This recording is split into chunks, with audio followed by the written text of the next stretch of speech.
As promised, here's what those proportions are used for. Now, sometimes we do it without geometry. We'll get to the geometry problems in a minute. Sometimes a general application just involves us writing two equal fractions. Now, the key to this is you're going to have a lot of leeway when it comes to writing the first fraction. The first fraction is going to tell you how you need to model the second fraction. So let's look at an example. The owner of a small business is considering the purchase of a laser printer that can print 40 pages in 2 minutes. At this rate, how long would it take to print a 75-page report? Well, let's start with the information that we're given, and let's start with the information that's paired. If I can do 40 pages in 2 minutes, I want to do a fraction with those two. Honestly, it makes no difference whether I put the 40 on top with the 2 on the bottom or the other way around. Let's just, because it's the order it came in, let's put the 40 pages on top and the 2 minutes on the bottom. When I write my second fraction, I need it to mirror the other, which means I need the pages on top and the minutes on the bottom. And as long as I keep my units across from each other, the fractions will be proportional. So when I go to my second fraction, the thing that I was told is the 75 pages. That goes on top. The information I'm missing is my x. Now I want to solve this exactly the way I solved before. I want to cross multiply. Cross multiply with your variable first. So if I cross multiply with my variable, I get 40x. Equal sign goes in the middle, and then I cross multiply the other way. 2 times 75 is 150. If I want to solve for x, I divide both sides by 40. And 150 divided by 40 is 3.75. What did I say the units for x was supposed to be? Minutes.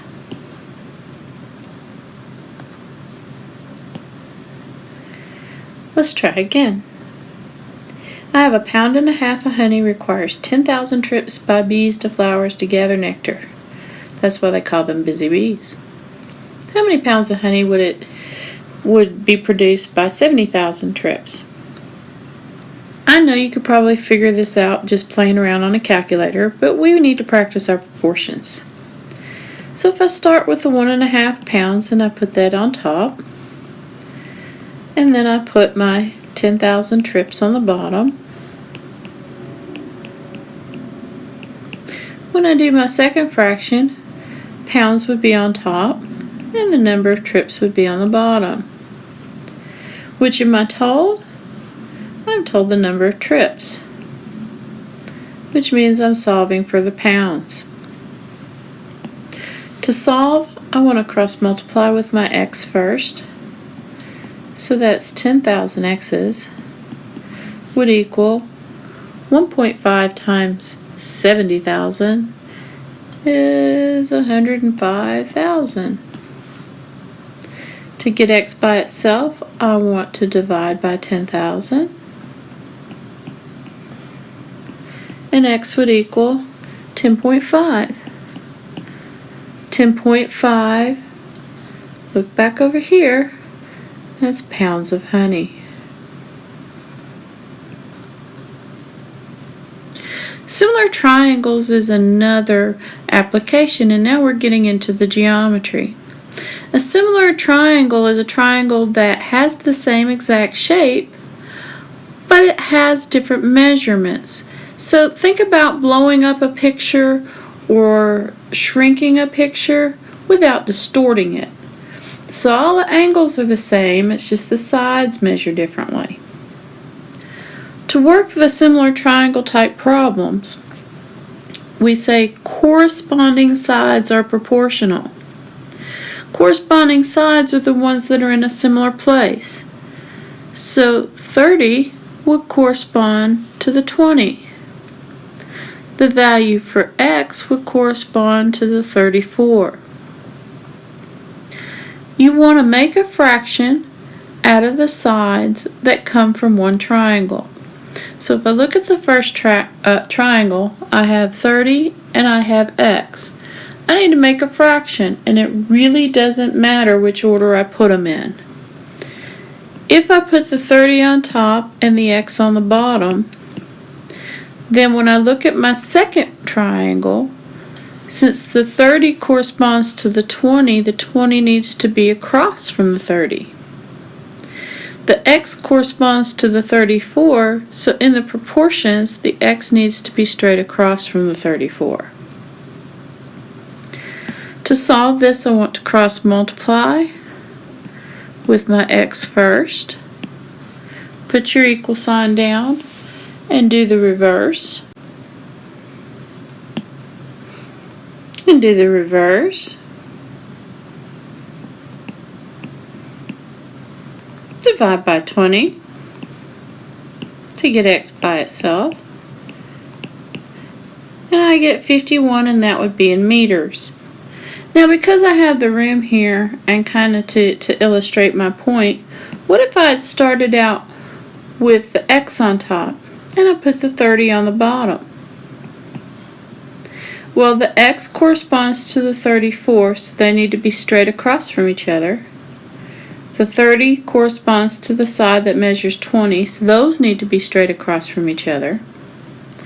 What happens when I cross multiply? I'm still doing x times 20, and I'm still doing 30 times 34. So no matter which way I put my fraction, as long as corresponding parts are across from each other, I end up with the same exact mathematical steps, even if my fractions are upside down. A good thing for you to do is to try this one with the similar triangles by yourself. Notice this one doesn't have units, so we won't be using any units in our answer. You make a fraction out of the sides on the first triangle. As I said before, it doesn't matter whether you put the 6 on top or the 6 on the bottom. What matters is when I make my second proportion, my second fraction in the proportion, 6 corresponds to 12, so they go across from each other. N corresponds to 10, so they go across from each other. When I cross multiply, I get 6n equals 120. Divide by 6, and n equals 20.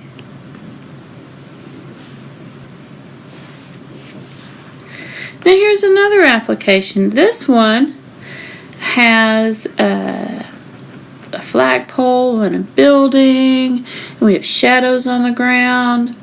Well, here's what you need to know. These are all going to make triangles. We have a flagpole casts a shadow on the ground. Well, here's what you need to know about the ground. The ground, I missed. Let's try that again. The ground comes out at the bottom. And the reason that we cast a shadow is the sun is coming streaming down from the top of our object to the ground. So what we have are two triangles, and these two triangles are going to be similar. They are supposed to be right triangles, but this is not a Pythagorean theorem type problem. A 35-foot flagpole casts a 4-foot shadow on the ground. So if I come over here to my flagpole, I want to mark my measurements. Oops. So my flagpole is 35 feet high, and the shadow, which would be on the ground, is 4 feet long. Now what about my building? My building casts a shadow that is 32 feet long. I want to know how tall the building is. Can you see your corresponding parts? Alright, what do? We make a fraction out of each triangle separately. So if I want to make a triangle out of my building measurements, I can have x over 32. Keeping in mind that 32 is the shadow. That means when I come over here and I look at my flagpole, the 4-foot shadow needs to be across from the 32-foot shadow, and my 35-foot flagpole needs to be next to the height of the building. I want to cross multiply 4 times x and then 35 times 32 and divide by 4, and x is 280 feet. So my building must be 280 feet tall. How high is a tree that casts a 27-foot shadow at the same time a 9-foot post casts a shadow which is 9 feet long? Well, they didn't give us a picture, but if I've got a 9-foot tall post, the shadow for that is 9 foot long. And there's my triangle. So if I draw the same type of triangle, the shadow is 27, and I want to find the height of the tree.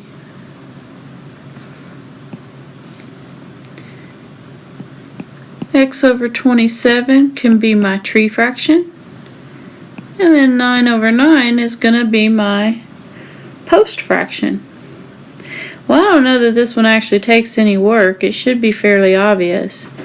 But if I do go through the steps, 9x would equal 243. And then I would divide by 9, and x would be 27. I wonder if that was a typo, or if it was just there to sort of make a point. But regardless, it's okay. If we look at the last one, again we want to draw 2 triangles. Length of shadows, we're always going to have these types of drawings. Now if you feel like making it look like an actual tree, that's up to you. I don't mind the creativity. But what you want to do is make sure you get these measurements in the right place. If you have a 40-foot tree, it's the tree that's 40 feet tall, the shadow is always on the ground. This time, they're telling us the height of the tree, that's this piece, and we're looking for the shadow, which is always on the ground. Make a fraction out of the information in the first triangle. Since I put the x on top before, I'm going to put it on the bottom here just for variety. Now if the shadow's on the bottom, then the shadow's on the bottom. Tree on top matches tree on top. Cross multiply, I get 40x is equal to 276. Divide both sides by 40, and I get a height of 6.9 feet for my shadow.